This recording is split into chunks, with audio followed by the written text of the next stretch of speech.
पृथ्वी के आंतरिक भाग में उच्च तापमान तथा उच्च दबाव के कारण खनिजों के रेडियोधर्मी क्षय से संवहन तरंगों के रूप में ऊर्जा पृथ्वी की सतह पर विमुक्त होती है।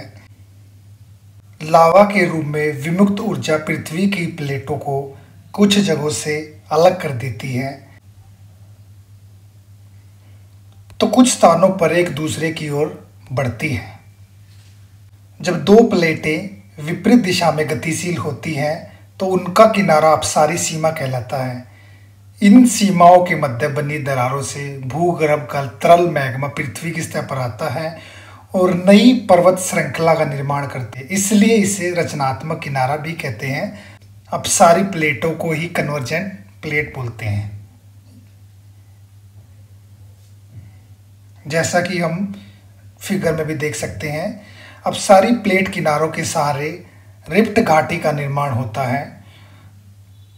और जैसा हम डायग्राम में देख सकते हैं, अपसारी प्लेटों का एग्जाम्पल अफ्रीका की द ग्रेट रिफ्ट वैली, जो कि इथोपिया, केनिया, तंजानिया और मोजाम्बिक देशों तक फैली हुई है।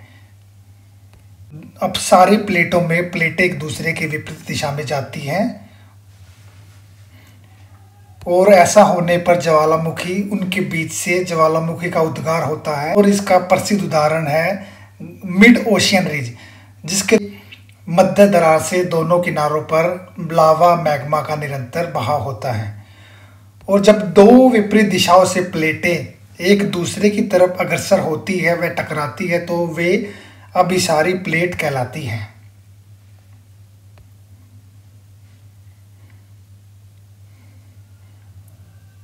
इस प्रकार प्लेटों के एक दूसरे के नीचे धंसने से मोड़दार पर्वतों का निर्माण होता है।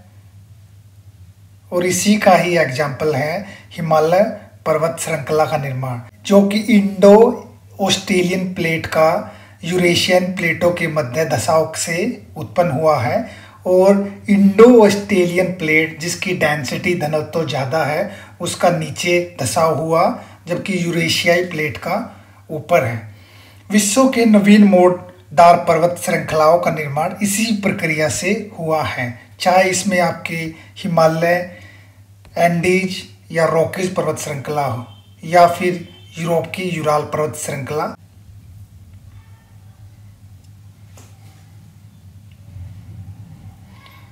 इस प्रक्रिया के दौरान भूकंपों की घटनाएं देखी जाती हैं।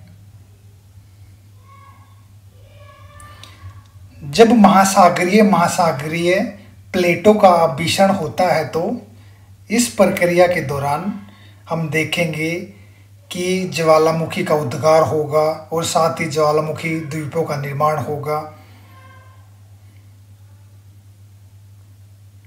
और साथ ही साथ हमें सुनामी की घटना भी देखने